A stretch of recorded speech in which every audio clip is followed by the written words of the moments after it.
Assalamualaikum warahmatullahi wabarakatuh. Perkenalkan, saya Anissa Neilmuna dari STI Al-Masturiah, jurusan Hukum Ekonomi Syariah, semester 5.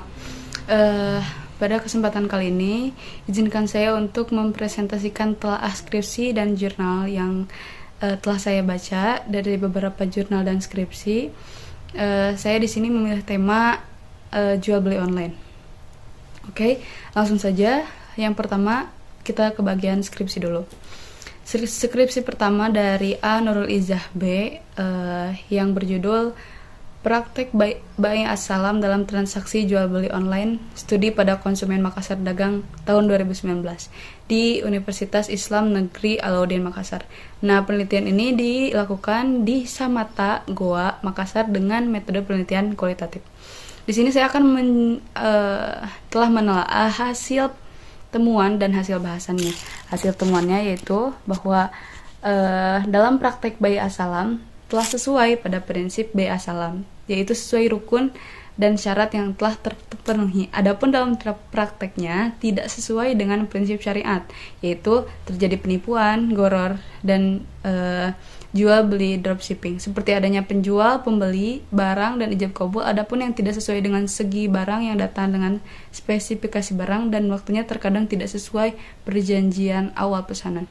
Hasil bahasannya, praktek Bai Assalam jual beli online studi konsumen pada Makassar Dagang, yaitu adanya penjual yang menawarkan harga barang lewat promosi melalui postingan, sedangkan pembeli barang tersebut dengan adanya kesepakatan sebelumnya. Namun, dalam mekanisme sesuai pengamatan lapangan, terjadi hal yang melanggar syariat Islam dan tidak adanya dalam konsep Bai Assalam, seperti terdapat penipuan, goror, dan jual beli dropshipping. Yang kedua, dari Teti dengan judul Skripsi Implementasi Khiyar dalam Jual Beli Online, Studi Kasus Ketidaksesuaian Objek pada Marketplace Shopee 2020 di Universitas Islam Negeri Alauddin Makassar. Penelitian ini dilakukan di Marketplace Shopee Samata, Goa, Makassar menggunakan metode penelitian kualitatif. Nah, hasil temuannya bahwa pada situs Marketplace Shopee praktek khiyar yang diterapkan adalah khiyar aib, khiyar syarat, dan khiyar ru'yah. Khiyar aib berkaitan dengan adanya hak komplain yang dimiliki oleh pembeli ketika menerima barang yang cacat atau aib. Dan khiyar syarat berkaitan dengan adanya masa tenggang waktu yang diberikan oleh pihak Shopee kepada pembeli untuk melakukan hak komplain. Nah, hasil pembahasannya bahwa implementasi khiyar pada situs Marketplace Shopee pada prakteknya telah menerapkan khiyar, walaupun dari segi pengetahuan dan literasi mengenai khiyar, baik dari pihak Shopee, pembeli, dan penjual belum sepenuhnya mengerti dan paham mengenai tentang khiyar tersebut. Nah, sebagaimana khiyar syarat yang diterapkan dengan penjual dari pihak Shopee memberikan rentang waktu kepada pembeli apabila ingin melakukan komplain atau pengembalian barang, sedangkan khiyar aib pihak penjual memberikan ganti rugi terhadap pembeli. Nah, yang ketiga yaitu skripsi dari Rezki Nur Fauziah dengan judul Analisis Faktor Penentu terhadap Keputusan Pembelian pada Online Shop Syar'i by Maika tahun 2020 di UIN Alauddin Makassar. Nah, penelitian ini dilakukan di Jalan Sultan Alauddin, Pondok Pak Faris Samata, Romang Polong, Kabupaten Goa, Makassar, menggunakan metode penelitian kuantitatif. Hasil temuannya yaitu secara simulitas, variabel independen syariah marketing, regularitas, dan kualitas produk berpengaruh signifikan terhadap keputusan pembelian pada online shop Syar'i by Maika dengan nilai signifikasi hasil uji F diperoleh F hitung 6,654 dengan P value 0,000 kurang dari 0,05. Nah, hasil pembahasannya berdasarkan pada uji parsial atau uji T, variabel X1 atau syariah marketing terhadap variabel Y atau keputusan pembelian memperoleh nilai T hitung sebesar 2,817, sedangkan nilai T tabel adalah 1,683. Maka dapat disimpulkan bahwa T hitung lebih besar dari T tabel dengan nilai signifikan 0,007 kurang dari 0,05, sehingga variabel X2 atau syariah marketing ini berpengaruh positif dan signifikan terhadap keputusan pembelian pada online shop Syar'i by Maika. Yang keempat, Skripsi dari Haryanti, penerapan konsep PR pada jual beli online shop dalam perspektif ekonomi Islam atau studi kasus mahasiswa Prodi Ekonomi Islam UIN Alauddin Makassar tahun 2021 di UIN Alauddin Makassar. Nah, penelitian ini dilakukan di Universitas Islam Negeri Alauddin Makassar menggunakan metode penelitian kualitatif. Hasil temuannya, pengetahuan mahasiswa tentang penerapan konsep PR dalam jual beli online shop ini mahasiswa masih belum terlalu memahami mengenai konsep PR-nya karena hanya beberapa mahasiswa yang mampu menjelaskan mengenai arti khiar tersebut. Nah, hasil pembahasannya, khiar sebagai hak memilih yang diberikan kepada kedua belah pihak yang berakad atau penjual dan pembeli merupakan hak yang diberikan oleh Islam sebagai salah satu bukti sempurna Islam mengatur sebuah transaksi. Nah, dalam praktiknya, ketika pembeli mendapatkan barang yang cacat, maka pembeli mendapatkan khiar aib. Dan jika pembeli dan penjual telah melakukan kesepakatan sebelumnya, maka khiar ru'yah akan berlangsung. Oleh karena itu, meskipun jual beli online dihalangi oleh keterbatasan internet, tetapi tidak membuat nilai-nilai transaksi dalam Islam yang dianjurkan itu hilang. Selanjutnya, skripsi yang kelima dari Ramliana yang berjudul Tinjauan Fikih Muamalah terhadap akad dalam transaksi online pada layanan GoFood di PT Gojek Indonesia cabang Kota Makassar tahun 2021. Ini berlangsung di Universitas Islam Negeri Alauddin Makassar. Nah, penelitian ini dilakukan di PT Gojek Indonesia cabang Kota Makassar, Jalan Sultan Alauddin nomor 91 Makassar menggunakan metode penelitian kualitatif. Hasil temuannya yaitu transaksi utama dalam model akad perlayanan GoFood yaitu transaksi sewa menyewa jasa. Di antaranya melibatkan PT Gojek dengan pihak merchant, GoFood dan driver Gojek dengan konsumen. Selain itu, dalam fikih muamalah telah melihat bahwa transaksi tersebut sama dalam bentuk akad dalam Islam, yakni akad ijarah yang mana penerapannya dilakukan sesuai dengan hukum syariah. Hasil pembahasannya, mekanisme transaksi yang dilakukan dalam layanan GoFood di PT Gojek Indonesia cabang Kota Makassar yaitu melakukan transaksi jual beli. Hal ini dapat dilihat bahwa dalam pembelian makanan yang dilakukan oleh pihak yang terkait dapat melakukan transaksi pembayaran secara tunai atau cash dan GoPay. Dalam tinjauan fikih muamalah sesuai dengan akad ijarah dan jual beli terhadap akad dan transaksi pada aplikasi Gojek di PT Gojek Indonesia cabang Kota Makassar dapat dilihat bahwa secara umum sudah memenuhi syarat dan rukun serta sesuai dengan syariat Islam, kecuali ada salah satu yang melanggar ketentuan atau aturan hak dan kewajiban dari transaksi tersebut sehingga akan merugikan salah satu pihak yang bertransaksi. Yang keenam, ada skripsi dari Rabiatul Awaliyah dengan judul Facebook sebagai sarana jual beli barang atau jasa online berdasarkan perspektif maqasid syariah tahun 2022 Universitas Islam Negeri Sunan Kalijaga Yogyakarta. Penelitian ini dilakukan di Yogyakarta menggunakan pendekatan yuridis normatif. Hasil temuannya yaitu terdapat ketidaksesuaian mengenai penjelasan unsur-unsur dalam maqasid syariah, seperti terdapat bentuk penyimpangan dalam hifdzul mal atau hifdzun nafs, sehingga bentuk perlindungan hukum yang didapatkan konsumen masih belum bisa maksimal. Hasil pembahasannya, analisis Facebook sebagai sarana jual beli barang online menurut maqasid syariah ini dalam prakteknya terjadi di masyarakat masih terdapat beberapa penyimpangan. Di antaranya yaitu tidak terjadinya kesesuaian antara produk apa yang mereka pesan dengan apa yang mereka dapatkan, sehingga dalam menjalankan bisnis yang mereka lakukan masih terdapat ketidaksesuaian mengenai penjelasan unsur-unsur dalam maqasid syariah.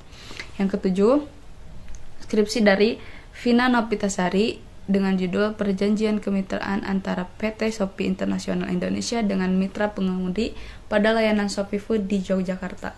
Studi komparasi hukum positif dan hukum Islam.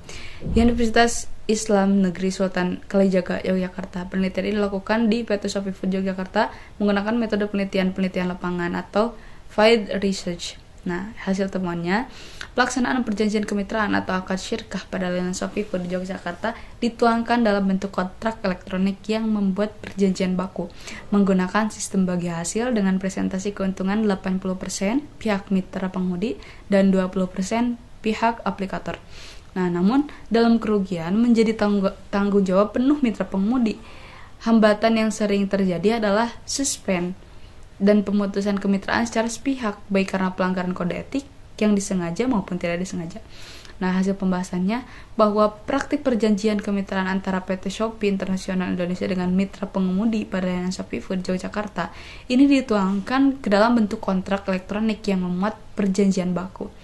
Nah, pelaksanaan perjanjian kemitraan tersebut tunduk pada Term of Service, aplikasi Shopee Food Driver, serta tunduk pada kebijakan privasi Shopee dan kode etik mitra pengemudi. Begitu.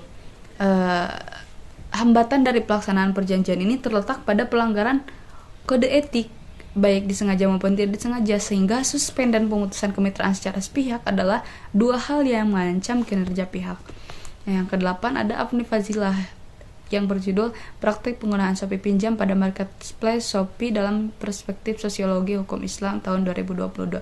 Universitas Islam Negeri Sunan Kalijaga, Yogyakarta. Penelitian ini dilakukan di Yogyakarta menggunakan metode penelitian kualitatif. Hasil temuan dari sini yaitu praktik penggunaan Shopee Pinjam pada Marketplace Shopee ini telah memenuhi rukun kordu atau utang piutang, akan tetapi tidak memenuhi dari segi syaratnya karena terdapat biaya administrasi yang telah dipotong melalui jumlah pinjamannya dan ketidaksesuaian tanggal pembayarannya ketika jatuh tempo. Hasil pembahasannya, penggunaan Shopee Pinjam pada Marketplace Shopee di Yogyakarta dilatar belakangi oleh beberapa faktor, yaitu faktor ekonomi, faktor kemudahan, faktor pribadi, faktor sosial kelompok, faktor emosional atau perasaan. Praktek penggunaan Shopee Pinjam pada Marketplace Shopee ini telah memenuhi rukun kordu atau utang piutang, akan tetapi tidak memenuhi dari segi syaratnya karena terdapat biaya administrasi yang telah dipotong melalui jumlah pinjaman dan ketidaksesuaian tanggal pembayaran ketika jatuh tempo. Yang kesembilan dari Aisyah Mutiara Sari dengan judul Implementasi Bisnis Online Syariah melalui E-commerce dalam meningkatkan penjualan di Yuksijab Pasuruan 2019. Universitas Islam Negeri Sunan Ampel Surabaya. Penelitian ini dilakukan di toko Yuksijab Pasuruan menggunakan metode penelitian kualitatif. Hasil temuannya, bisnis yang jalankan dengan metode online melalui media e-commerce menggunakan implementasi bisnis online syariah. Dari penelitian tersebut diperoleh beberapa hasil penelitian, yaitu menampilkan foto barang, menjalin komunikasi dengan konsumen, lalu transaksi menggunakan akad bayar salam, lalu proses pengiriman barangnya. Nah, pelaksanaan bisnis online syariah di toko ini berperan dalam meningkatkan penjualan. Lalu hasil pembahasannya, implementasi bisnis online syariah melalui e-commerce dalam meningkatkan penjualan di Yuksijab Pasuruan, yaitu dengan menampilkan foto. Ini digunakan semata-mata karena ingin memberikan perlindungan dan kenyamanan terhadap pembeli. Jadi menghindari ketidakjelasan pada kondisi barang tersebut gitu. Juga menjalin komunikasi yang baik dengan konsumen itu adalah hal yang sangat penting bagi penjual kepada pembeli. Yang 10, skripsi dari Abdul Aziz Muzaki dengan judul Tinjauan Hukum Islam tentang Jual Beli Akun Game Online Mobile Legends Bang Bang 2022. Universitas Islam Negeri Sunan Kalijaga, Yogyakarta. Penelitian ini dilakukan Yogyakarta menggunakan metode penelitian lapangan langsung, field research. Hasil temuan, jual beli akun game online Mobile Legends dilakukan dengan dua macam cara. Yang pertama secara online, yang kedua secara COD. Hasil pembahasannya, bahwa jual beli yang dilakukan dengan dua cara tadi, jual beli online atau jual beli cara COD ini dilakukan antara pihak penjual dan pihak pembeli secara langsung. Pada dasarnya, kedua cara jual beli tersebut kembali pada kesepakatan akad yang dilakukan oleh pihak-pihak yang berakad. Jual beli akun game online Mobile Legends ini dapat digolongkan sebagai harta karena akun tersebut dapat diserah terimakan dari pihak penjual ke pihak pembeli akun. Terdapat pendapat ini selaras dengan pendapat Imam Hanafi tentang definisi harta. Selanjutnya kita kepada jurnal yang pertama dari Runto Hediana dan Ahmad Dasuki Ali dengan judul Transaksi Jual Beli Online Perspektif Ekonomi Islam tahun 2016, Fakultas Syariah dan Ekonomi Islam YIN Syekh Nurjati Cirebon. Penelitian ini dilakukan di Jalan Perjuangan Bypass Sunyaragi Cirebon menggunakan metode penelitian kualitatif. Hasil temuannya bahwa objek transaksi yang diperjualbelikan terkadang tidak sesuai dengan gambar yang ada dalam iklan. Hal ini tidak sesuai dengan penjelasan dalam surat An-Nisa yang mana jual beli harus merelakan, tidak boleh menipu, tidak boleh berbohong, dan tidak boleh merugikan kepentingan umum. Hasil pembahasannya bahwa dilihat dari berbagai kasus jual beli yang terjadi di olx.co.id, dalam hal ini sang peneliti meneliti olx.co.id tersebut, di mana orang-orang yang melakukan kegiatan transaksi jual beli di OLX tersebut beraneka ragam. Ada yang melakukan transaksi langsung atau lewat jasa pengiriman barang. Maka melihat hal ini, ekonomi Islam memandang bahwasanya kegiatan transaksi yang dilakukan lewat jasa pengiriman barang yang terjadi itu tidak sah karena tidak memenuhi syarat yang telah ditetapkan, yakni barang yang dikirimi memiliki kecacatan atau barang yang dipesan tidak kunjung sampai. Selanjutnya, jurnal dari Retno Dia Pekerti dan Eliada Herwianti. Di sini judulnya Transaksi Jual Beli Online dalam Perspektif Syariah Mazhab Syafi'i di Universitas Jenderal Sudirman. Penelitian ini dilakukan di Purwokerto, Jawa Tengah menggunakan metode pendekatan kepustakaan. Hasil temuannya bahwa transaksi jual beli online secara hukum dilihat dari mazhab Syafi'i diperbolehkan dengan dasar jual beli wakalah yang diwakilkan kepada kurir atau delivery service, dengan catatan bahwa kurir atau delivery service tersebut memiliki surat tugas atau surat kuasa dalam melakukan penjualannya. Hasil pembahasannya, perjanjian jual beli online tetap sah dan tidak melanggar syarat sepanjang antara pihak penjual dan pembeli sama-sama memiliki itikad baik untuk tidak berbuat curang. Yang ketiga, dari Wahibatul Maghfurah, judulnya Jual Beli secara online dalam Tinjauan Hukum Islam tahun 2020, Universitas Pancamarga Probolinggo. Penelitian ini dilakukan di Malang menggunakan metode pendekatan kepustakaan. Hasil temuannya, dalam bisnis online yang terpenting adalah ketersediaan informasi dan manfaatnya. Lalu jenis penelitian yang digunakan dalam penelitian ini adalah penelitian kepustakaan. Nah, jual beli online termasuk aspek muamalah yang pada dasarnya diperbolehkan, kecuali ada argumen yang melarangnya. Itu hasil pembahasannya. Transaksi jual beli online merupakan muamalah yang hukumnya boleh. Jual beli online tidak bertentangan dengan nas, dan ini merupakan bentuk satu kemaslahatan yang saling menguntungkan. Yang keempat, dari Ajeng Mar'atus Salihah, penerapan akad ijarah pada pembiayaan multijasa dalam perspektif hukum Islam tahun 2014, UIN Sunan Kalijaga, Yogyakarta. Penelitian ini dilakukan di Yogyakarta menggunakan metode pendekatan kepustakaan. Hasil temuannya, lembaga keuangan syariah memberikan dana kepada anggota untuk biaya pendidikan dan rumah sakit. Setelah itu, anggota membayar kepada lembaga keuangan syariah secara angsuran dengan ujroh yang telah ditetapkan. Nah, hasil pembahasannya, langkah-langkah pelaksanaan pembiayaan ijarah multijasa di lembaga keuangan syariah ini adalah nasabah datang ke lembaga keuangan syariah dengan mengajukan sejumlah pembiayaan seperti biaya kesehatan dan biaya pendidikan sebelum direalisasikan akad ijarah. Dalam pembiayaan untuk biaya kesehatan dan pendidikan, anggota diharuskan untuk memenuhi persyaratan administrasi dulu, melengkapi dokumen yang disyaratkan, lalu ditinjau dari segi teknis pelaksanaannya apakah sesuai dengan hukum Islam atau tidak, begitu. Dan yang kelima, ada Mabaroh Ajizah yang berjudul Penerapan Etika Bisnis dalam Transaksi Jual Beli Daring Toko Online Shopee. Penelitian ini dilakukan di Jalan Soekarno-Hatta, Telogosari, Semarang menggunakan metode pendekatan yuridis normatif. Hasil temuannya, penerapan etika bisnis dalam praktek jual beli daring di toko online Shopee belum menerapkan etika bisnis Islam karena masih adanya perbuatan bohong dan juga memposting gambar yang tidak sesuai dengan aslinya. Hasil pembahasan, memang betul bahwa penerapan etika bisnis Islam ini dalam jual beli atau toko online Shopee belum menerapkan etika bisnis Islam karena pihak penjual masih melakukan diskriminasi terhadap pembeli dengan melakukan kebohongan dan juga memposting gambar yang tidak sesuai dengan aslinya. Yang keenam, dari Al Syaifuddin Ruslang Hastriani Supriyadi Muslimin dengan judul Perspektif Ekonomi Islam Terhadap Transaksi Shopee Paylater tahun 2022, Sekolah Tinggi Agama Islam Al-Azhar Goa. Penelitian ini dilakukan di PT Commerce Finance di aplikasi Shopee menggunakan metode penelitian kualitatif.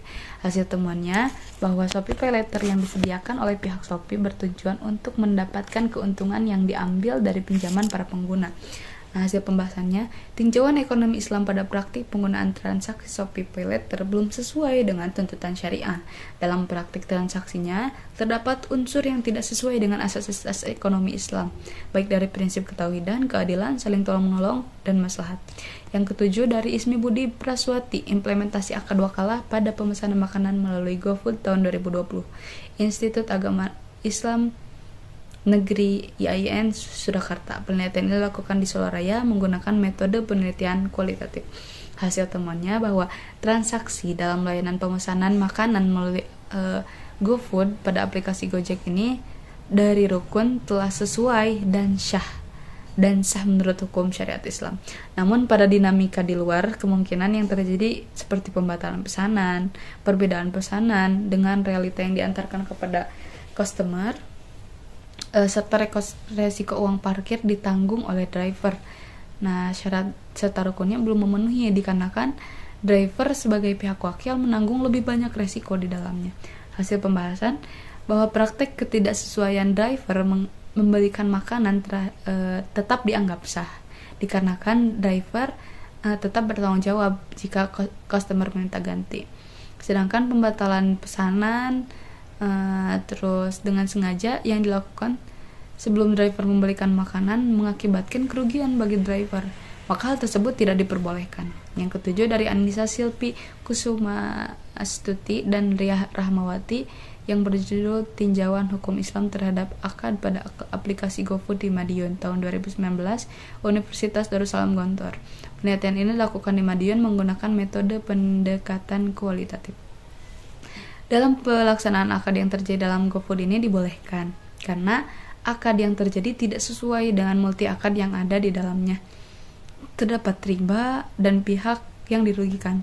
Hasil pembahasannya, akad pada aplikasi GoFood tidak termasuk ke dalam akad muraqabah.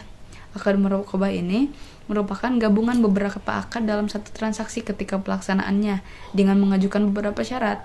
Akad yang terjadi pada aplikasi ini bukan gabungan, melainkan akad yang bertahap atau akad yang terjadi terpisah.